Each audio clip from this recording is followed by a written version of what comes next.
Hey, what up, everybody? This is your boy Virus with another movie review, and then this is a movie I have been putting off for quite some time.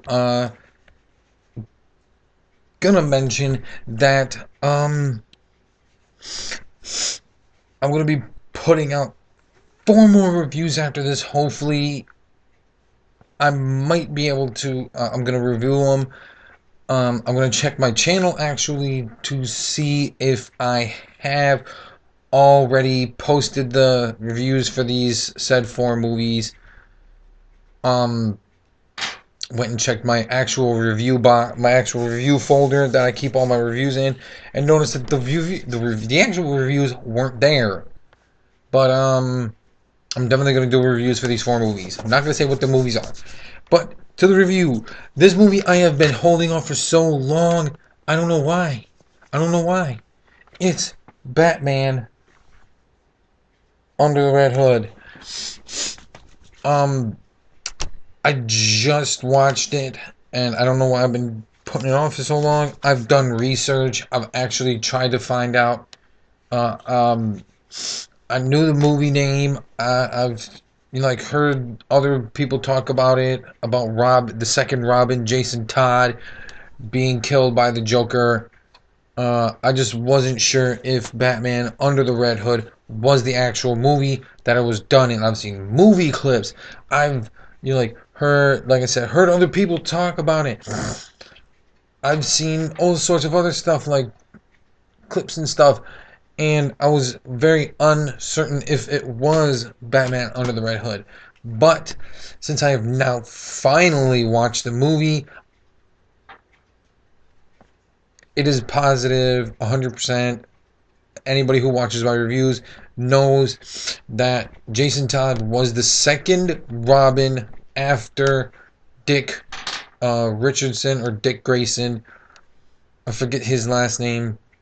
We'll just call him Dick. Oh, it was Dick Grayson. His name was Richard, but they called him Dick. Still don't understand that though. Um, Soundly, this movie was really good. Um, if you're not big into comics and you're just getting into it, and you're just finding out about Jason Todd being murdered, and you watch this movie, it's gonna be a little hard for some people because Jason Todd was one of the best Robins out there. He really was. He grew up on the streets. He had some, like Batman says in the movie, he had potential and power and skills just alone from being on the streets. He was street smart, and for that, Batman, I guess, chose him because he caught him trying to jack the wheels off of his Batmobile in Crime Alley one night. But he chose him because he saw the potential in him, and he trained him under his tutelage, under his wing, if you want to say. And from there he became the second Robin, and then he grew up into an older Robin, into his teenage years, and then basically what happened was Ra's al Ghul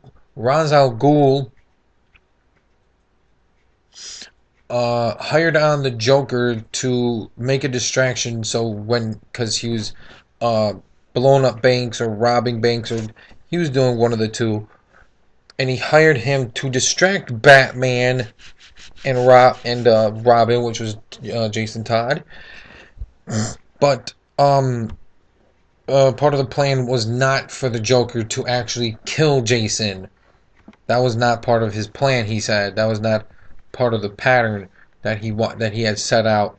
Of course, he underestimated the fact that he could not control the Joker. Nobody can control the Joker. You can hire the Joker on to do a job for you,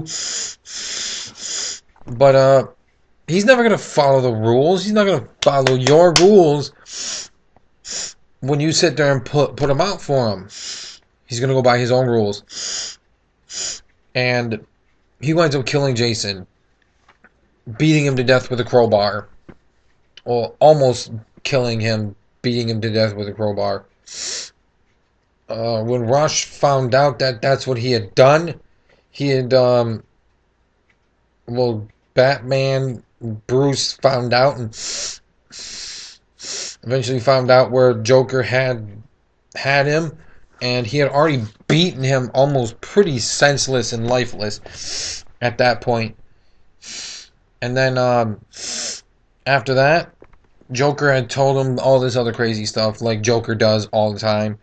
And he sits there and says, like as he's leaving the warehouse, he's like, "Tell the big man I said hello." And then Jason gets up, stumbles to the door. Then he hears the beeping. It's a bomb. And it goes off just as Bruce gets there to try and save Robin, killing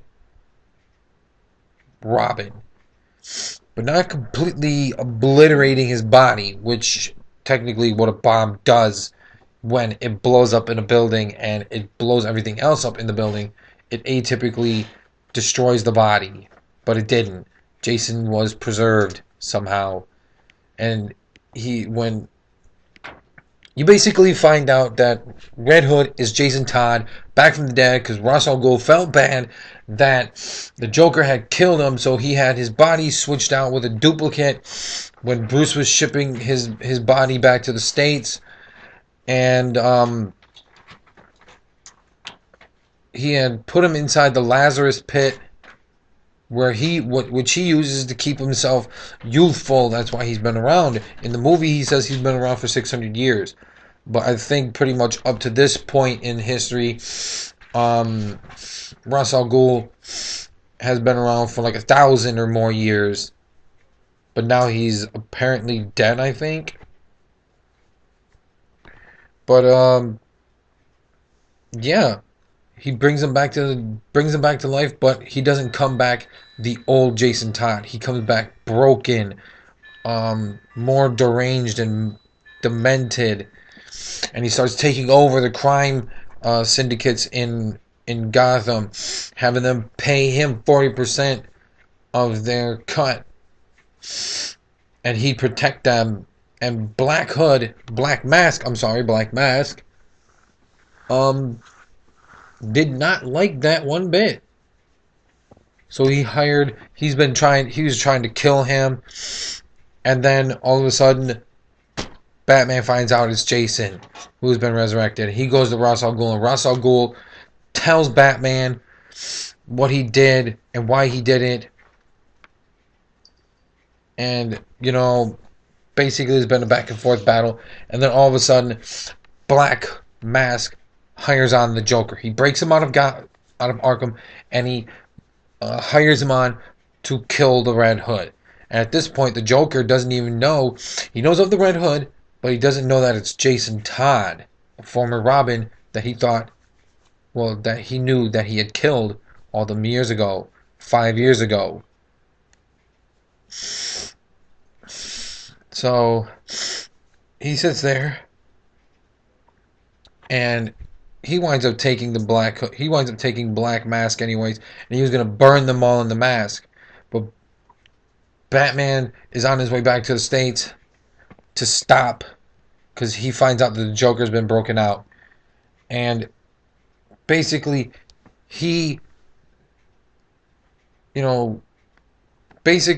everything comes out to the end where it's now Jason, Joker, and Bruce.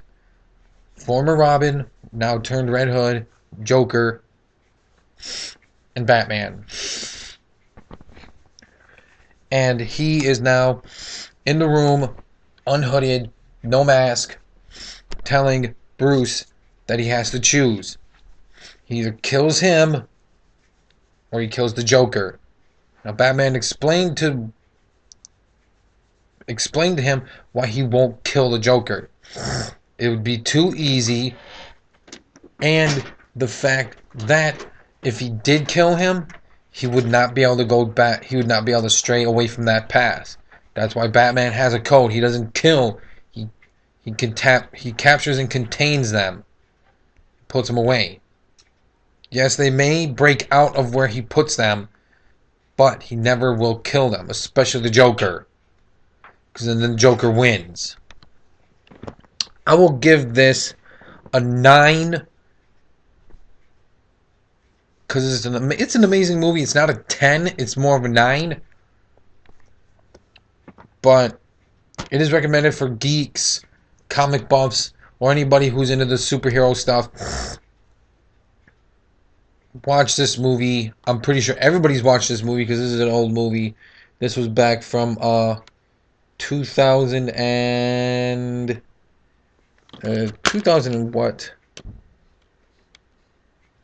2000 and fuckity doo dah. It doesn't even say on the damn thing. It's an old movie though. I'll just say that. Rent it from the library, borrow it from a friend, buy it. I'm your boy Virus, and I'll see y'all in my next review, which will probably be sooner than you think. Deuces!